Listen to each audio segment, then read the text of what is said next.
Andrae D'Acquisto. I'm the founder of Lone Wolf Portable Tree Stands, Lone Wolf Custom Gear. All right, well, we got Dan on the line. And I started thinking, I probably shouldn't have shared those pictures. All right, guys, we got Don Higgins on. Anything that's got to do with chasing big deer, I've got my hands in it somehow. So. Well, my name's John Eberhardt. The first one that comes to mind was early in my career. I'm Scott Buckley from Iowa. I had jumped him in the summer, too. He jumped up in that swamp grass down in the bottom lake. And, that's what I'm doing.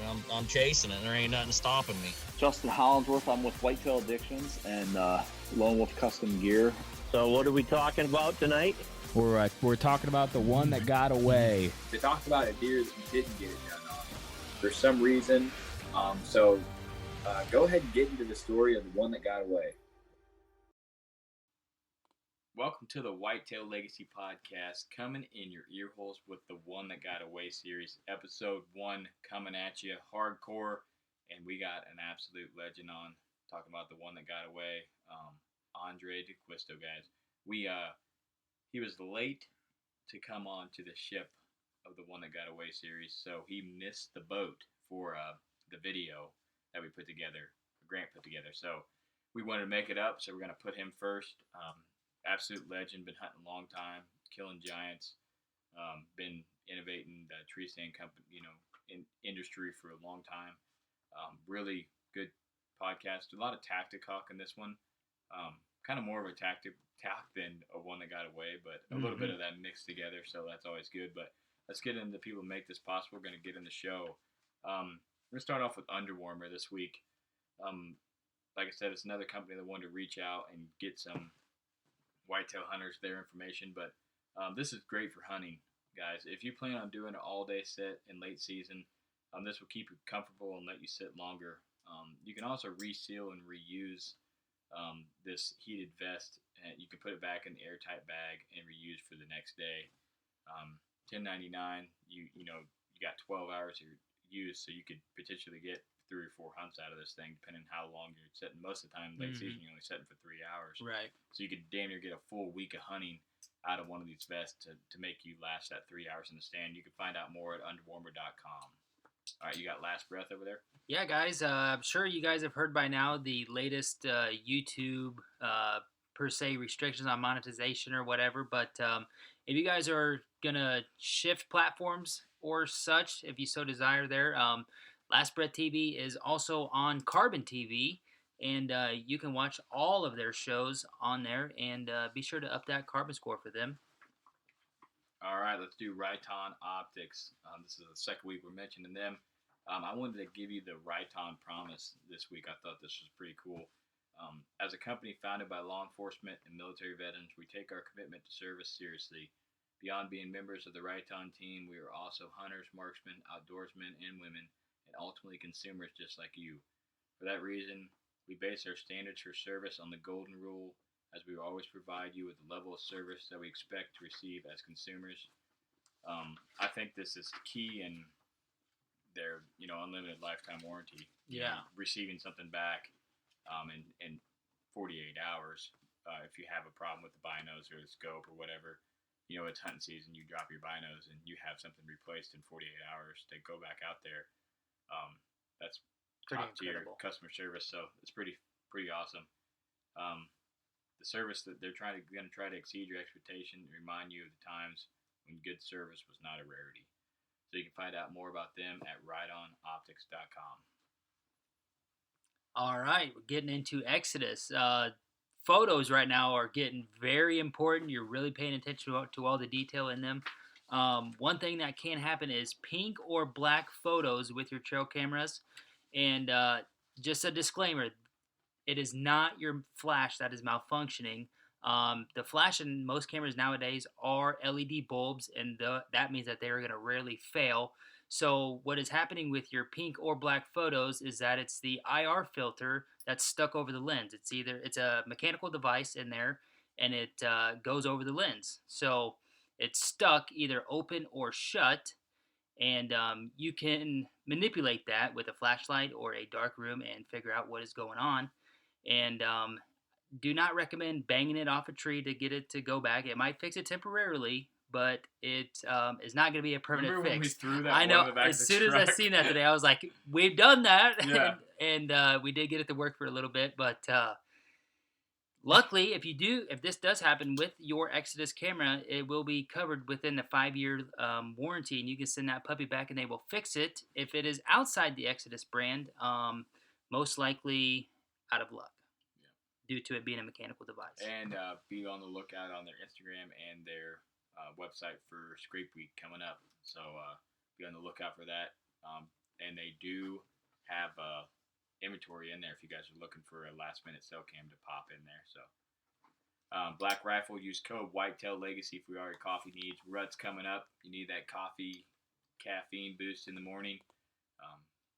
Black Rifle is a good place to get that. Support a badass American company, and you can get a little 20% off with code Whitetail Legacy.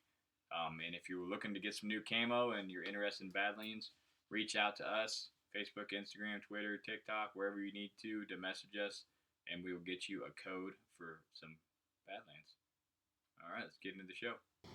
All right, guys, we are blessed with greatness tonight. We are talking to the one and only Lone Wolf. How you doing tonight, man? Hey, I'm doing, man. I'm making it. Yeah, I The best I appreciate you can. taking some time to talk to some podunks on here. Really jacked to talk to you about. Really excited to get you in this series.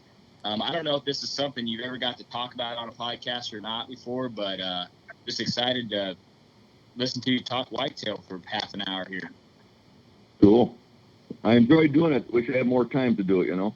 Yeah, I know you're a busy man with a lot of stuff going on, and but it seems like I always talk to like Heath and guys like you, and I just hope I have the passion to get out there and still hang and hunt, make moves, and you know when you get up there in the age a little bit, you're out there making us look, soft. Yeah. I don't know, but I'm feeling it, brother. I turned 60 last year, and I'm feeling it, but I think you can rely on some experience, so I don't have to go at it so hard physically. So. Yeah, definitely. That definitely plays a role when you can get in there and you be like, all right, this is where I need to be. I know. Then you ain't got to make the 87 mistakes that we make carrying the stand around, and then you walk around for a mile and you're like, there's nowhere I want to set up in here at all, and then you end up back in the truck. So. Yeah. That needs to be a goal we have, Cody, is in 30 years, we just rely on the experience so we're not out there kicking our own ass. Yeah. You know? Yeah. Sometimes it's fun to kick your own ass, but years ago when I was younger, did some elk hunting, and it was kind of a bow hunting and an athletic deal, combined two passions, and it was used to like to work out and things of that nature, but now with scent control and all that, I'm real careful and try not to break the sweat and get in easy and getting stealthy and just relying on what I learned over the years, Yeah, that's definitely what it ended up being. You get that much experience, that many kills. Just so if anybody's lived under a rock and don't know who you are, give them a brief introduction of who you are and what you do. So, Andrae D'Acquisto, I'm the founder of Lone Wolf Portable Tree Stands, Lone Wolf Custom Gear. I have been designing in the tree stand business for around 40 years now.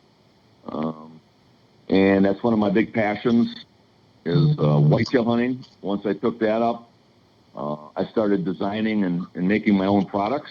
And because I have no life at all other than whitetail hunting, in the off season I would take my products and do just what a lot of guys do now, modify them, fix them, improve them for the next season, just basically getting ready a whole year in advance.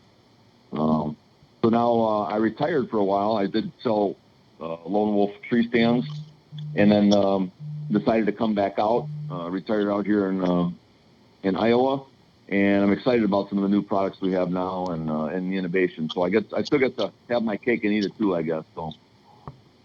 Yeah, you got to step away for a while and focus on just hunting, and then come back in with a brand new kick-ass product, that's for sure. So, are you there? Yep, I'm here. Oh, okay, all right. So the reason we had you on is we wanted to talk to the absolute best in the business, as we like to say, at killing deer. And we think that you are way up there. not only killing deer, killing like world-class deer.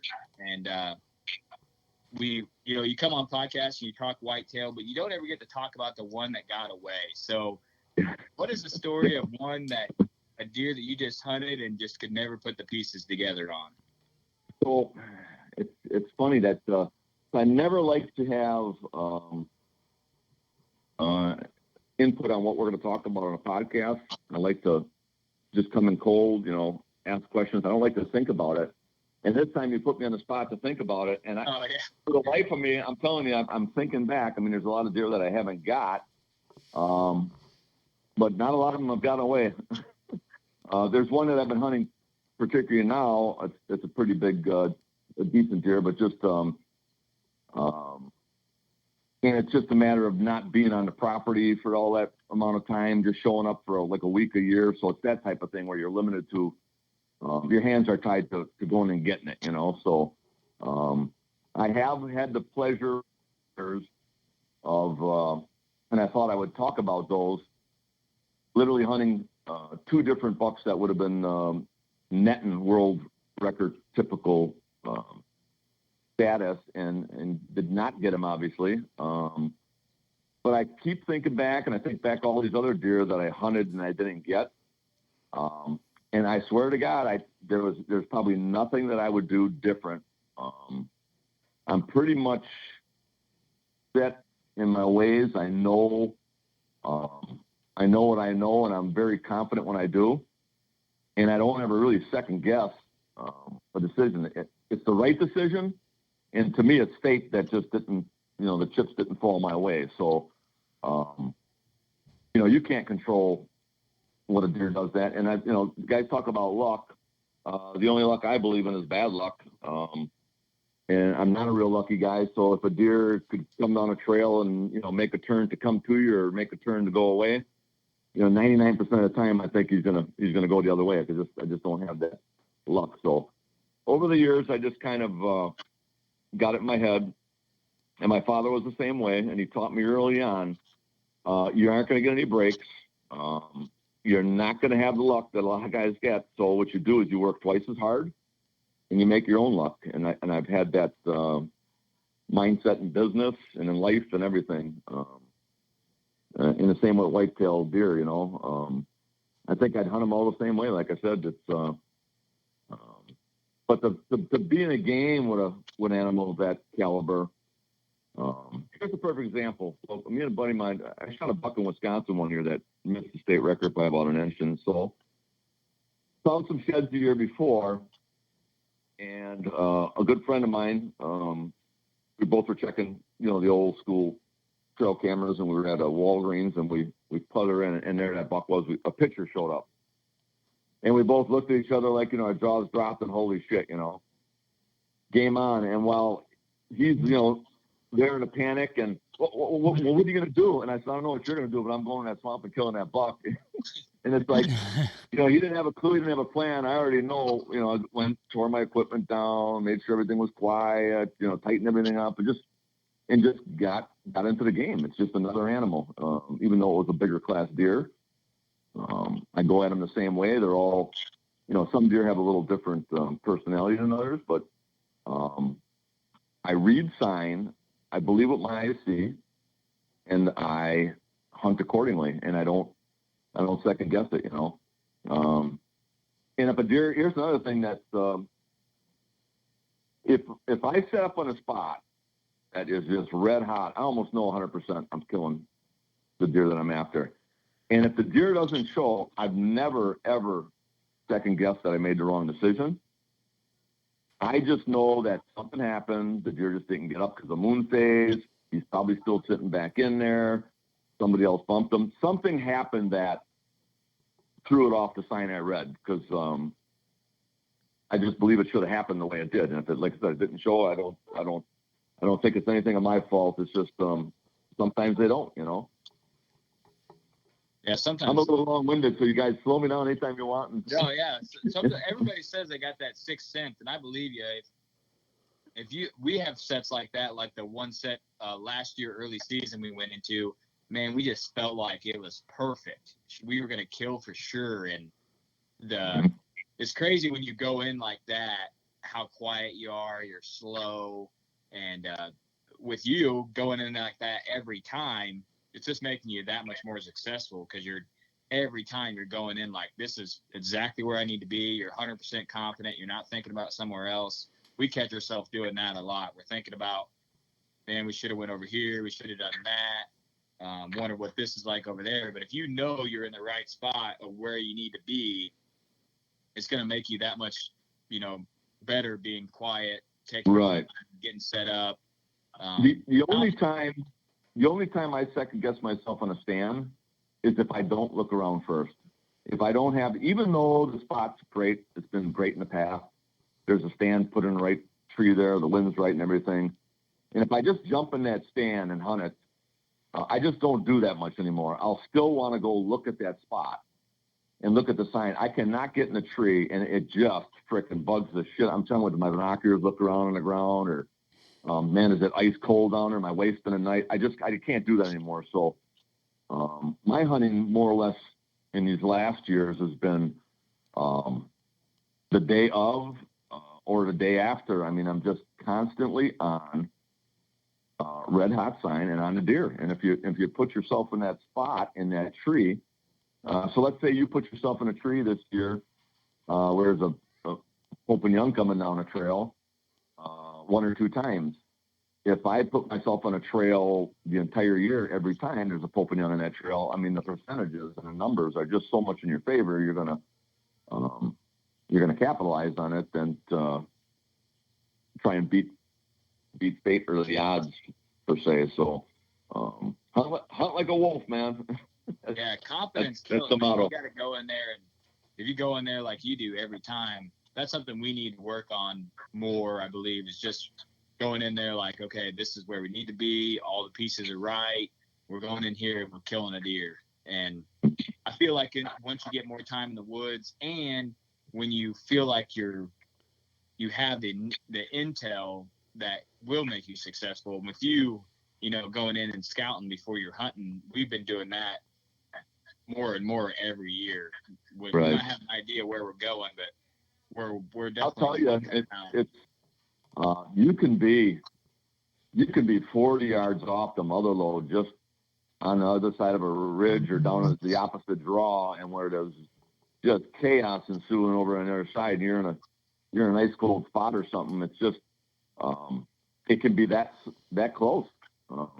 Difference between just the most awesome shit of your life and not seeing shit. So I always tell a story about we hunted a property here with me and my son, and 1 year early in October, every buck on the entire property was in a draw. There was a doe they thought was going in the heat early there, and they were on her ass, and there was not a buck anywhere else on the thing. It was just loading up.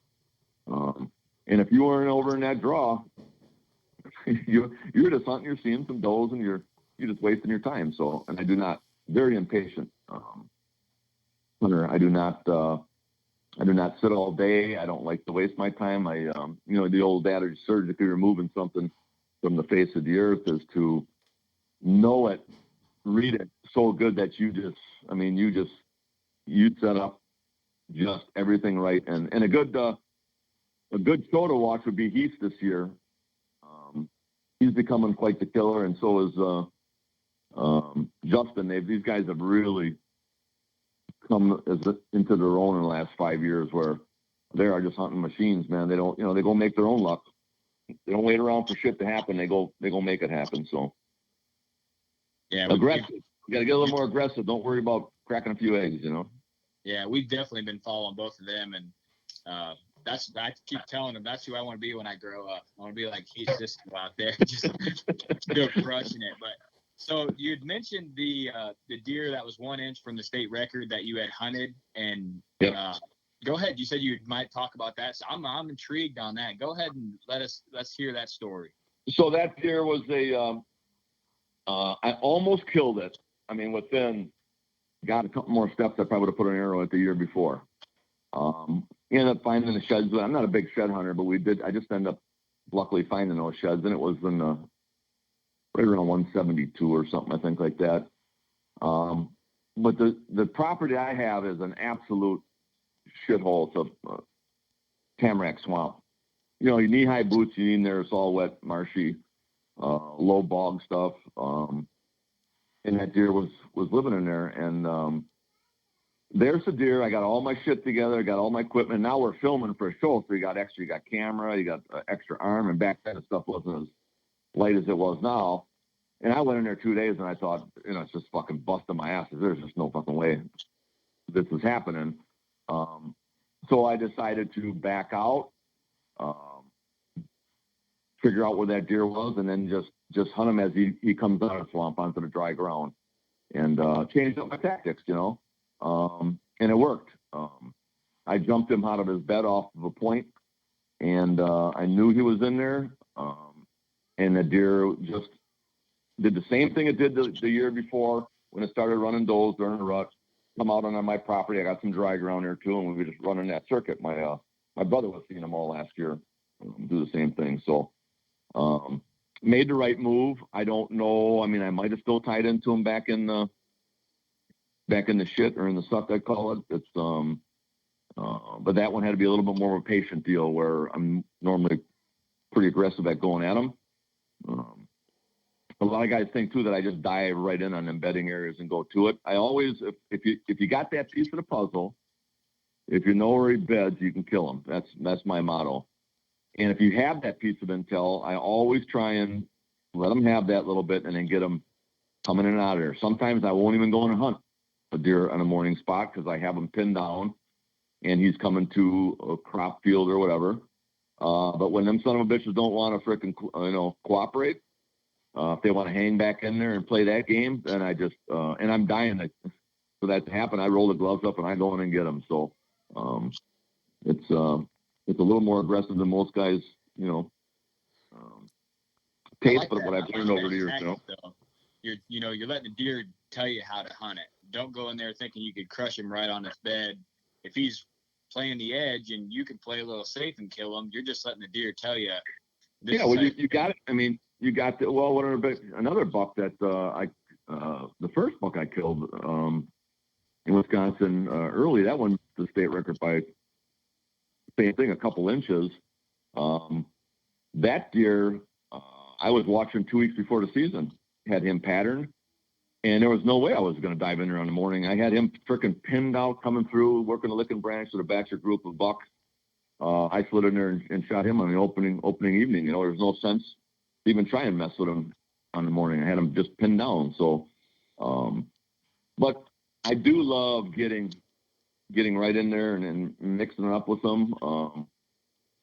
Many a times I'll be hunting. That buck will be bedded within 50 yards of my stand. I can hear him chewing his cud and coughing back in there. And I'm right up on these deer, and I get up, I hunt on them, and I get out of there. They don't even have a clue I'm there. So, to be able to do that's that. something that we've never heard before until last year, where we were really pressing into some beds and we heard something and we were like, what is that? And then we were like, that's got to be something coughing. And lo and behold, it was a buck over there bedded coughing, and we had just set up 60, 70 yards from him, and he got up and rubbed a few trees and looped around, and then he had worked off, and we did a light rattling sequence, and he came right back to us, and we were like, he just wasn't big enough to shoot, and right. Really cool. But we had hunted off of some sign, and then we scouted it, and if we would have scouted it before we hunted, like you said, I think we would have been more in the money. Right on the spot, yeah. Yeah. Oh, I pushed it, dude. I pushed it to the limit. I've got many times we've taken it one step too far, but that's how you kind of learn. You can see where it's gearing down, where it's getting hotter and hotter. You just got to know where to almost stop there then and make your set. One more step and all of a sudden you look to the left and there's the buck bedded looking you right in your frickin' eye. Sometimes you just get too close. So, yeah. Homie, do you think that night that we came in on the south side, if we would have went another 50, 60 yards and set up, we would have had more success? Not per se, because we did see a buck. We just didn't see the right buck, because that buck did come and work that scrape right there. I think only, that spot can only hold maybe one mature buck there at any given point. But it wouldn't have hurt, I don't think, anything as good as we got in there. Yeah. I mean, we can hunt the north side of this spot and the south side with the wind, but like I was talking to you before, there's just bucks right now that are just being silly and doing the same thing like 12 minutes apart in the daylight, coming out the same trail right out of his bed. I got a tree picked out already. It's like textbook surgically actually removing a deer, and that might be the first time we could ever do it. And we got like 16 days. He's got to hold true for another 16 days. I was just going to, I don't want to interrupt you, but I'm laughing because I was just going to do a post. So I just put a little pond in here. I put a couple ponds in to try some new stuff hunting off of. But I went and I found a licking branch where a batch of groups working the whole shit coming out. The acorns are dropping in there right now, and they're coming out through beans, which are still a little green, so they're still eating tops off them. But I was going to put a post out. Anybody that saw this spot would be pissing their pants and thinking, this is going to be it for opener. That whole scenario, to set a stand up right there right now would be ridiculous to me because them acorns will be either gone or rotten by that time. So that window closes. They'll be breaking up in hardhorn here pretty soon, so that licking branch will be busting up, and the beans are right now turning, and they're not hitting it. So that's a spot that I've seen here today. If I could set up that stand right there and guarantee you 100% I could kill a buck out of it today. 16 days from now, I don't think so. So not that I'm going to leave it for dead. Those deer are obviously going to move up and change up, but they'll be still in there. But that particular spot, and that's how it is through the whole season. As the seasons change, as the deers change, and as pre-rut comes in, and they do what they do, all that stuff is a constant moving, blowing monster to deal with, and you just can't park it, man. You got to stay on reading it, what they're doing when the crops change. Not knowing that years ago we had to do, like I told you about. I sat 2 weeks before season glassing, big old open marsh cattails, watching. We don't have to do that shit anymore. We got electric devices that can do that for us. Yeah. And that's great intel. And then during the season, it's, I still utilize them in a little different way. I never go in anymore and really check cameras heavily. I have a bunch of cameras in and around the property that if I'm in that area hunting and then something develops there, and on the way out, I'll grab a card and see just what was there. I mean, we did that with Justin's buck this year. Pulled a card and had his deer where we seen him slipping in and out of that woodlot on that trail, which verified what we already read and knew. But it's great intel. But don't let it be a crutch. I have a lot of guys I know that because they ain't seen them on their cameras or they're not getting them, they're not moving. Like right now, the cameras go dead on minerals and all that. The deer start moving into things change up. The most important thing is to get your lead on what you want. That's what that tool is there for, and then you got it's game on, right? You're not guessing. How often are you seeing a buck change up his tendencies from year to year? Are you seeing every other buck stay about the same and every other buck change up year to year, or are more deer staying consistent year after year? Like we hear people say, he was here October 27th and he was here the next year October 28th, within that 36-hour time frame. Yeah, is that something you're seeing? I've experienced that too, which is pretty spooky on that. But what changes up most of a whitetail's deal is these crop rotations change. Food, and I still go back. I don't care what anybody says about the rut hunters or late season hunters. Food rules the world, or whitetail's world, and everything revolves around that. So as that changes up, they change up, and even there in the rut, it all still kind of revolves around that. So that part of it's going to be changing up, but maybe that deer showing up on a property at a certain time. I've seen that happen before. It might be coincidence. You know, we don't have the big rut movement that a lot of places have. We don't get a lot of strange deer that come in running through here just because of the way our property lays and that. But and I never been much of a rut hunter. I'm more geared to looking for one animal and chasing them around. So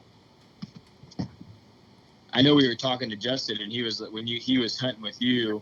He was saying you guys were all over the property, checking here, checking there, and he was like, "Man, we need to get in a stand," you know, pretty much. And you were like, "Well, let's not get in a stand." You said, "Let's not get in a stand until we know it's the right one," you know. And, well, we were running out of time. So the last day, you know, I told him, we looked at it. It was a great tree. It was a great spot. The sign was decent.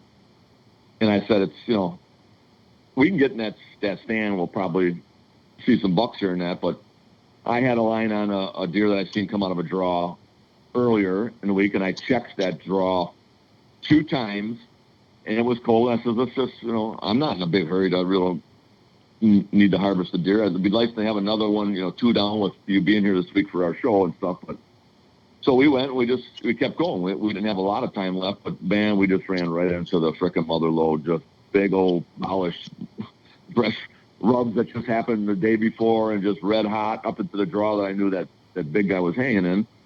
And that's what you look for. And we only needed an hour and a half to kill that deer on that spot. We needed 3 hours to find it, and then just an hour and a half to kill it. So, and a lot of guys get it the other way. They just spend, you know, if you jump in a tree and you sit there long enough, you're going to see some deer. There's going to be something coming by there during that rut. But if you go and you're sitting on that hot sign every time you're in, you're going to be on too. It's amazing how many, every time I'll sit in a newsstand, I could kill a buck just about every time on there. Set it up. Now, what's wrong about that is you're burning up time on animals that you don't know. And the same with scrape hunting. If I've tried to pin on a big deer on a scrape on this property, if you've seen the scrapes that are, the amount of bucks that are around, the amount of scrapes on there, it's like a needle in a haystack. So you use your cameras to locate the ones that the big deer are on, and those are scrapes you hunt. If you go in and blind hunt scrapes, good luck trying to find your 170. That's an impossible task. There's just too many of them, you know. So pin your shit down, man. Get precise on it, and know the animal you want. And, you know, you're looking for big sign, not smaller, and just you get good. That's all I gotta say is the more you do it, the more sign you read, the more you see the results, the more you'll learn. You know. Yeah, last year we went in. It was perfect. October cold front coming in. We looped up in this public land, did a big circle, and we were going to set up somewhere. Didn't like the sign. Went deeper. Didn't like the sign. Went deeper, and it was getting late. Like it was. Mm-hmm.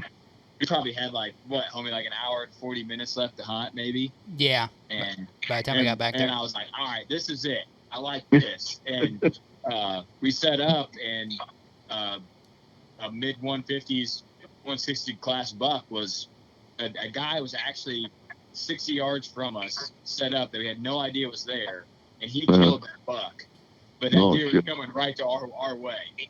And homie, we filmed too, and homie got that guy shooting that buck, and that buck went down. Yeah, we posted it on our Facebook. The guy shot him right in the butt, right in the side of the ass cheek, and the deer died 40 yards from our stand. It was insane, but we were going in there, and that guy, we didn't know he was there.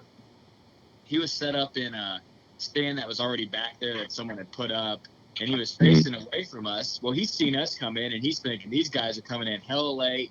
I ain't going to see anything. You know, they're setting up, and then lo and behold, that buck still showed up, even though we were, you know, late, and we that hour and a half. Was mad because we didn't have camo on. I'm like, dude, I go in a t-shirt. We didn't carry stuff. I go in a t-shirt and then put the stuff on, but stuff don't have to be textbook if you're in the right spot. Like you're hunting. So that hour and a half is worth, you know, another 24 hours of just jumping in and sitting on a mediocre shit spot. It doesn't make any sense to do that. You're just wasting. And I'm a guy who's got a lot of time, but when I didn't, time is of the essence and precious, man. You can't be burning up or having. And I got into a bad habit here too because there's not a lot of deer that I have a caliber I want to kill, and I still hunt every day because I enjoy it. I like to film and do the stuff. But you can get complacent with a lot of that stuff too, and just I don't know. It's kind of hard to explain. It's you're better off to look around and screw up a few spots than you are to sit a shitload of them where you didn't mess anything up and you just never had a chance or never had a prayer or anything. So, yeah, I call those bullshit sets. We got to eliminate those. We got to eliminate the bullshit sets out where you're just hunting to be hunting. You're just out there to be out there, you know. Just let's get out there and jump in a tree. Well, wow. Might as well just sit on the porch with the bow and hopefully something comes by, you know. Yeah, I mean, that's actually a bad joke around here because there's some pretty big bucks that come by this porch. You're kind of back in the woods there at your setup, but yeah, that's something we tried to do last year and something we're going to try to do even better this year is just have a purpose of why we're going in there and not just say, hell, I can hunt. I'm just going to go get in a tree. Like every hunt, we got kids and we're husbands and we work a lot. The time is limited. So every hunt there has to be a reason that you're sitting there. So yeah. Otherwise, you're, like I said, you're burning up valuable time, valuable days. But no, it's still appealing, but it is really nice when there's something out there that you wanna go after. That just makes it super special. So hopefully there's something something goes. about picking a deer out, and me and homie both kind of have deer that we pick out, and you know, it's just there's something about them. If you can beat them, that's the one you want to beat. I mean, a lot of times we've been trying to kill this one that homie's obsessed with called Westside. He goes down every year, and last year he might have been 125. Oh, it's an older buck? Yeah, super old. He was probably 160 when we found him, and then he was 155, and then he was like 125, 135 last year. Is he a bully? No, he's a loner. He's a loner, always by himself. No. We have trail cam video of him. How long was that trail cam video of him, homie, that he was just standing in the same spot eating a bush? It was 33 minutes of him standing there, and he moved about 2.5 feet. Yeah. Well, a lot of bigger older bucks are smart like that. They know they don't run into anywhere. They walk off. They don't. They're just cautious. And I was just telling somebody about that the other day. If people don't realize that more of this is more than scent. It's these deer are watchers. These big mature animals. And I've had deer come out and then just sense something will be up and stop, these huge bucks, and not move a frickin' flex of muscle on their body for 20 frickin' minutes straight and just stare your way. And you just crumble. You can't sit still for 20 minutes if you tried, and there's this animal. It's just not an eye moving, nothing, like a statue. How the hell do you beat something like that looking your direction? You know, it's tough. Yeah. So. Yeah, last year the deer I killed was probably a 3-year-old, and if he would have been a 4-year-old, me and homie were both like, no way we'd have killed that deer, because he looked at us for 3 minutes and he knew we were there. Jake knew that we were there, and then he was just like, I'm gonna turn broadside at 20. I'm like, what are you doing? I don't think this guy can shoot. I'm gonna give him his shot. I'm gonna try. This guy does not look like he can make this shot. I'm gonna go risk it. I really want to go this way.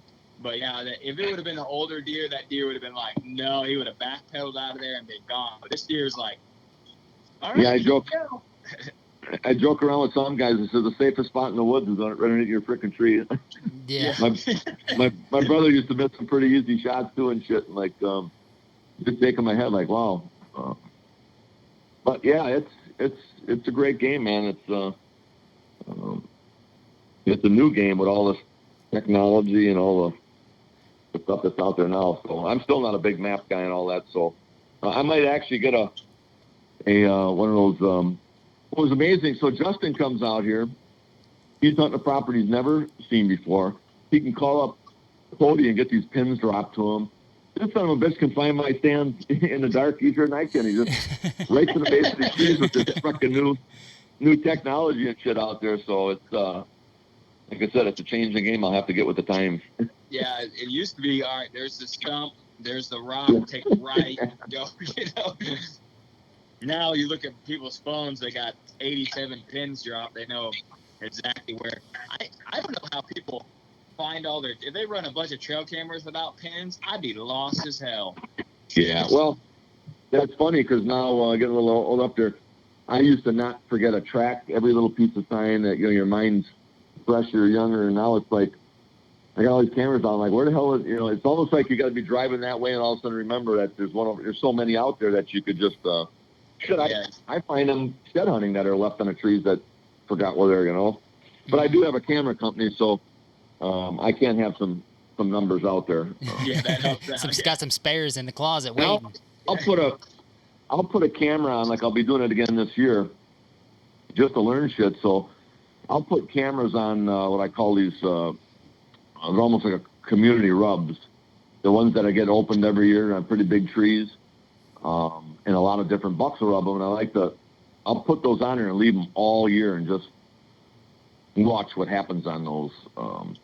From the first time they start hitting them to through the season. It's kind of interesting to learn stuff that way where you know, this is private ground. You don't have to worry about someone ripping it off. But I had a camera out last year that literally an entire year, and I seen a buck, and the battery lasted that whole time because there was a lot of pictures being taken. I was just on a trail in our bottoms, and that deer, I got him in velvet. I got him, you know, growing his rack. I got him through the season, working scrapes. I got when he dropped his antlers. The whole life cycle of that buck coming through that draw on our main property is pretty interesting to see. That you have a deer that would live, you know, pretty much through the whole season, right in, and it's a big pinch point, so they have to come on through there. But you learn stuff by seeing that and putting all that, you know, where you wouldn't have. Yeah, those community rubs is not something that a lot of people find and run cams on. A lot of people just do them on scrapes, but that's how we knew if the 190 that we ended up killing 5 years ago. That's how we knew if he was on the property or not. He would go to that community rub every year and hit that rub and rip her open.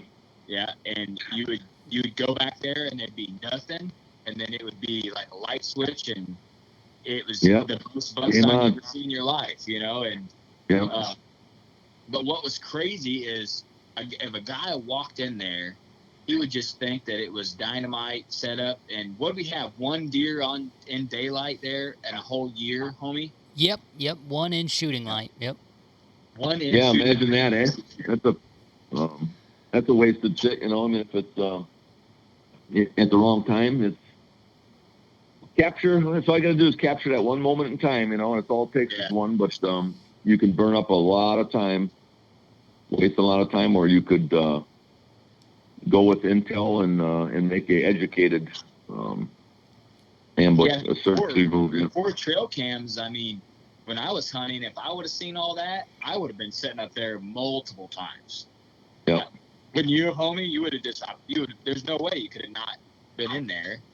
Yeah, and a couple times. And years before we knew anything about moon phase and all that too. I don't know if you've experienced that, but back in this is probably before even we were hunting in that, but we'd all have these spots that were just smoking red hot, beat to shit trails, fresh shit up and down. Just, you want to piss your pants sitting it. And you'd sit those stands numerous days and not see a frickin' deer on them. And you just could not believe that there wasn't a deer on them. Well, you know, 2 hours after dark, there was. They were running up and down that trail, feeding, pissing, going out. You know, it wasn't the time to be on it. So, you know, that has a lot to do with that, too. Midday, or if they're moving after dark, or, you know, and then weather is the other big one. You mentioned weather. Weather, to me, is the biggest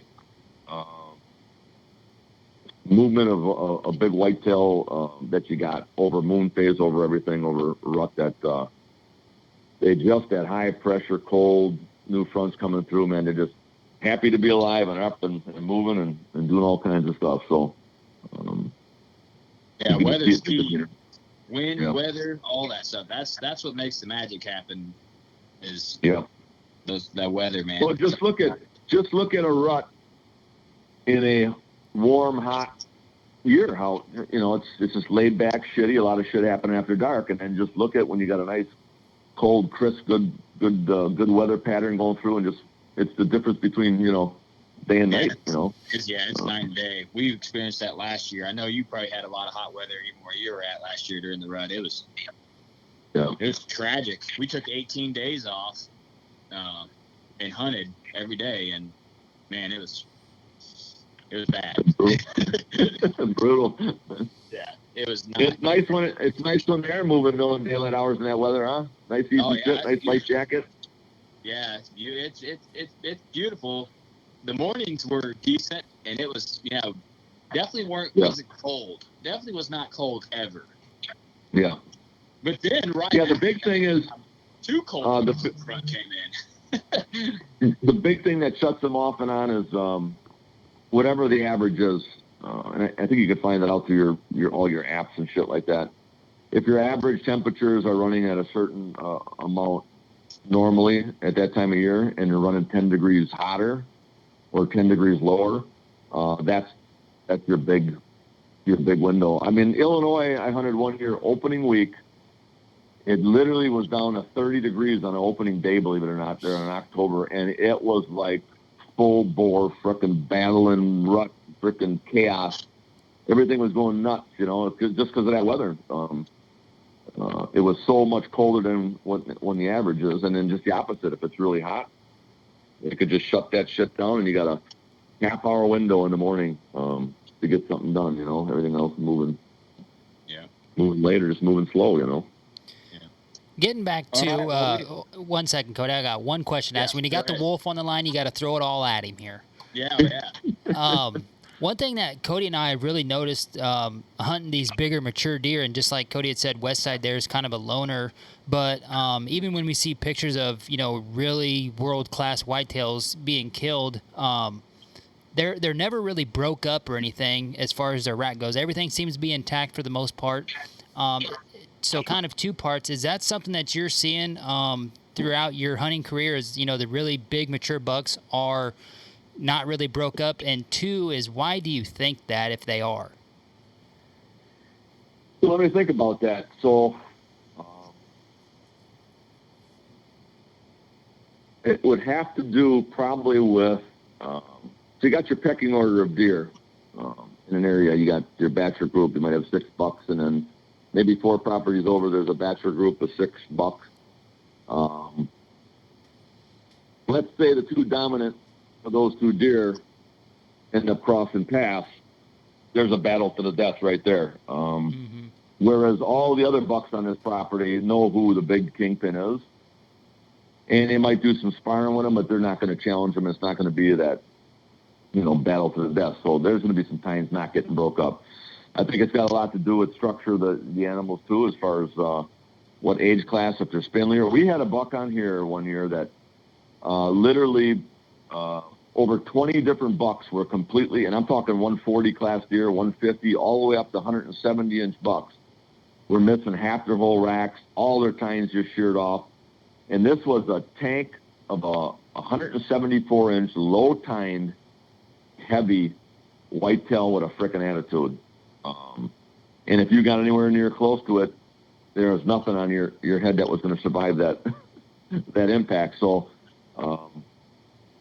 it's got to do with attitude. There are some big, huge trophy bucks that are just little bitches. They're not kingpins. They're timid animals that aren't real aggressive. So your busted up deer, I think, are going to be your ones just coming into their own in that 3.5 range. They think they're hot shit, and they're going to fight everything that's out and try and get some action from a bigger one, and they're going to get busted up, and the bigger ones are not. So there could be, like I said, a lot of things that go into that. But your real true trophies for me, all of my really big bucks, most of them are 4.5-year-old animals. If they got any older than that, they would probably start getting stickers and non-typical shit, so they lose their cleanness for their score. Mm-hmm. And for a whitetail to live in the woods over 4.5 years old is a pretty big feat in itself. Whether you're suburban hunting and it's cars and vehicles or just the amount of hunting pressure, everywhere you turn, someone's flinging an arrow at you. And then just out of nature fighting each other too. It's the mortality rate of those animals is huge. So I don't know if that shows any enlightenment to it, but yeah, I don't really have a lot of really big animals that have big shit sheared off. They're all pretty clean, intact. Yeah, what we've noticed around here is when you get those really big, like the 170 and betters that we've been hunting, they aren't missing a kicker. Like, yeah, who's gonna drag one of them and stuff? Yeah, I mean, I don't, and I've tried snort wheezing at those deer and stuff, and every time it is not worked. We've asked multiple people about it, and they almost run away from the snort wheeze. And you would think, man, this is the most dominant, biggest deer in the pecking order out here. He ought to be pissed, but well, if you get him in that stage, the right stage of that deer, he will. He'll get, but if he's thinking about what's going on, and some of them deer are pretty comfortable. One of the biggest bucks I've ever hunted didn't leave any rubs, scrapes, not a lot of aggressive. It was like a 250 non-typical. So who's going to jag with that set of gear? But I'll tell you, I'm from Illinois though, and I have seen some really huge bucks with some really big shit missing too. So they've run into something even, who knows what's running up and down that Sangamon River down there, Yeah. Yeah. And the deer that I told you about, that the only deer fight that he probably ever got his ass kicked on was, and I know because I seen there was a doe and heat. Both those deer were squaring off in a field at dark. It was the night before gun season. So I left them there at dark, and in the morning I was patrolling my property, so I was up at sunup to see, to blast the property. And that big deer was not there. It was there was a 12, probably the 170s, 12 frame. He was in that field with that doe yet, so he beat the other one, but an entire half of his rack was gone. Oh, man. And it was out in that field somewhere, but that buck, it cost him that half to get that doe. And it was probably the only deer I've ever seen that big one. I mean, we had 150 inches sheared at the pedestal by that buck. So, damn. And again, he might walk up to another deer, and deer are social. They might, how they'll square off a little bit. Their hair will come up on there. Maybe touch noses and give a little shot. I bet this thing would come up in more of a passive way, and then when a deer would come up on him, he just let that frickin' massive rack just go 100% on him and just smash the shit out of him. I would love to see that on video. Yeah. Them tines just shearing off there like they like they were corn stalks. That's insane. Oh, and that was a big animal too, dude. Big animal. Yeah, that definitely helps. And I know we never killed that deer, but we found it dead during mushroom season, so we have his rack up in the barn here. So nice. That's cool. As a tyrant. Well, we don't want to take up much more of your time. We appreciate you coming on and talking whitetail with us. Just huge respect for what you've done for the hunting community and for podcasts coming on. Everyone you come on, you're a wealth of knowledge. I know you're busy as hell, but for guys like us that are just really trying to learn and absorb any content we can, I really appreciate you taking time on shows and putting it out there so people can hear you speak.